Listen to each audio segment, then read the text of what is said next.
Од 11 ноември образованието стапува во генерален штрајк, најавија од СОНК разочарани од ниските плати. Понудените 10% на владата за раст на платите во образованието просветарите не ги прифаќаат. Тие бараат зголемување на платите повеќе од 10% и тоа да биде од 1 јануари до година, а не од април како што предложи владата.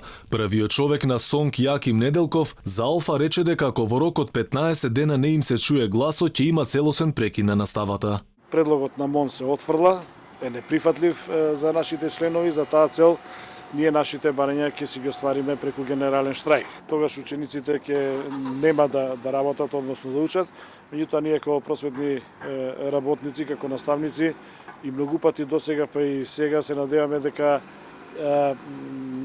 ќе го надокнадиме изгубеното време и изгубените часови. По најавите од СОНК дека просветните работници ќе излезат на улица се огласи и премиерот. Рече дека биле свесни од и платите во образованието се мали, но Заев рече дека толкави биле капацитетите на државата.